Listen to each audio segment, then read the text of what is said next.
எமிதீப்ஸ் audio நாவல் வாசகர்களுக்கு RJ ஆனந்தியின் வணக்கம். வாருங்கள் கேட்டு மகிழலாம் குடும்ப நாவலான கண்ணாம்பூச்சி ஆடும் பட்டாம்பூச்சி. அத்தியாயம் 64. கடவுளே, என்னை கொஞ்சம் பேச விடுறீங்களா என்ற அலறலோடு எழுந்தாள் பல்லவி. கையிலிருந்த டிவோர்ஸ் பேப்பர் விண்ணுக்கு பறக்க. என்னங்க, நம்ம பொண்ணு தான் சொல்கிறாளே அவளும் மாப்பிள்ளையும் சந்தோஷமா இருக்காங்கன்னு, அப்புறம் ஏங்க இன்னமும் டிவோர்ஸ் வாங்கி தரணும்னு அடம் பிடிச்சிட்டு இருக்கீங்க என்ற பவானியோ கணவரின் சட்டையை பிடித்து உலுக்கிடாத குறையாய் கேட்க, அதெல்லாம் எனக்கு தெரியும், நீ வாயை மூடு. என் பொண்ணு வாழ்க்கை நாசமா போக மூல காரணமே நீதான். அன்னைக்கு மட்டும் நீ கல்யாணத்தை தடுத்திருந்தா, இந்த சம்மந்தம் வேண்டான்னு சொல்லியிருந்தா, பவித்ராவோடைய எல்லா விஷயமும் முடிஞ்சு போயிருக்கும்.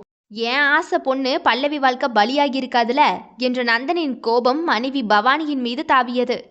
அப்பா, நிஜமாவே நான் சந்தோஷமா இருக்கேன்ப்பா. அக்காவே கேட்டு பாருங்க, நீங்க நானும் அவரும் ஒன்னாதான் இருக்கோம்ப்பா, நாங்க தனியா இல்லப்பா என்றாள் பல்லவி தலை குனிந்து. பட்டும் படாமலும் கணவன் மனைவியாய் யாஷ் பல்லவியின் தாம்பத்தியத்தை. யாஷின் அப்பாவோ கைகளை கட்டிக்கொண்டு வேடிக்கை மட்டுமே பார்த்தார். எல்லாம் காரணமாகத்தான். சின்னம்மாவையும் முந்தைய இரவே கேரளாவிற்கு நாடு கடத்தியாயிற்று. அண்ணா, நீங்களாவது சொல்லுங்களேண்ணா, இவரை இப்படி பண்ண வேண்டான்னு சொல்லுங்கண்ணா என்று பவானி சும்மாய் நிற்கும் கணபதியை பஞ்சாயிற்று பண்ண அழைத்தார். அப்பாவிற்கும் மகளுக்குமான டிவோர்ஸ் கேஸ் ஜட்ஜாக. பாட்டி, நீங்களாவது கொஞ்சம் சொல்லுங்களேன், இந்த மனுஷங்கிட்ட பைத்தியம் தான் பிடிச்சிருக்கு இந்த ஆளுக்கு. நல்லா வாழ்கிற பிள்ளைங்க வாழ்க்கையை கெடுத்து அதுக்கு வாழ்க்கையை பாழாக்க பார்க்குற இந்த மனுஷனுக்கு நல்ல புத்தி சொல்லுங்களேன் என்று பவானி கதறிட, இருடி, இன்னும் என்னெல்லாம் செய்ய காத்திருக்கானோ இந்த கிறுக்கன், அதையும் பார்த்துருவோம் என்றார் கொல்லு. பல்லவியுமா, அப்பா மேலே நீ பாசம் வச்சிருக்கிறது உண்மைனா இந்த விவாகரத்து பேப்பரில் சைன் போடு என்றவர் கடைசி ஆயுதத்தை கையில் எடுக்க, அப்பா என்று அதிர்ந்தவளோ தந்தையையே இமைக்காது வெறித்தாள். அப்பாவோட கடைசி ஆசமா, 3வது அட்டாக் வர தாக்கு பிடிக்க மாட்டேன்டா, சைன் போட்டுடுறா, உன் காலில் வேணும்னாலும் விளறண்டா என்றவரோ பெற்ற மகளின் காலை பிடிக்க போக, அப்பா என்ற அவரின் கைகளை பற்றினாள் மகள். ஏய் பல்லவி, அம்மா நான் சொல்கிறேன் கேளு. என் தாலி இறங்குனாலும் பரவாயில்ல, ஆனால் உன் தாலி இறங்கக்கூடாது. ஐயோ அம்மா, என்ன வார்த்தை பேசுறீங்க என்று பவி குறுக்கே வர, நீ சுமார் பவி என்று பவானியோ மகள் பல்லவிக்கு கிளாஸ் எடுக்க ஆரம்பித்தார்.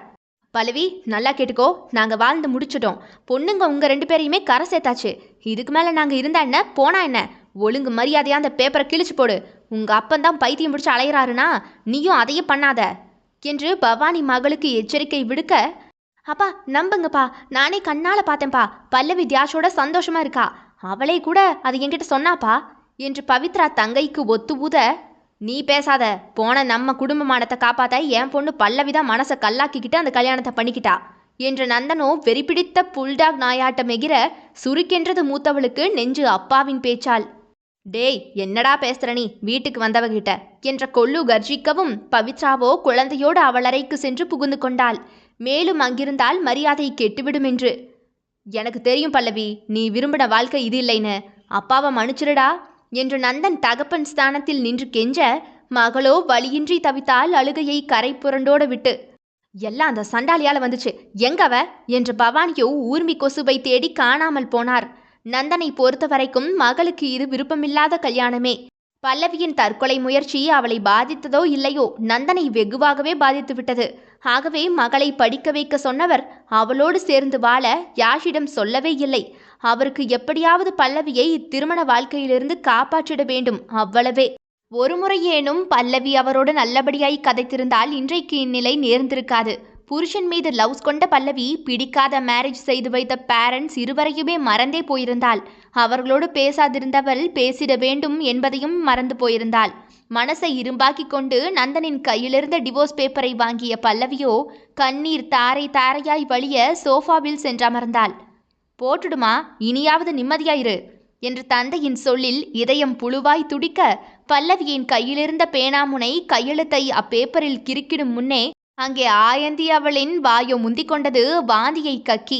இத்துடன் அத்தியாயம் நிறைவடைகிறது. தொடர்ந்து இணைந்திடுங்கள் எமிதீப்ஸ் ஆடியோ நாவல் சேனலில். மீண்டும் சந்திப்போம். நன்றி, வணக்கம்.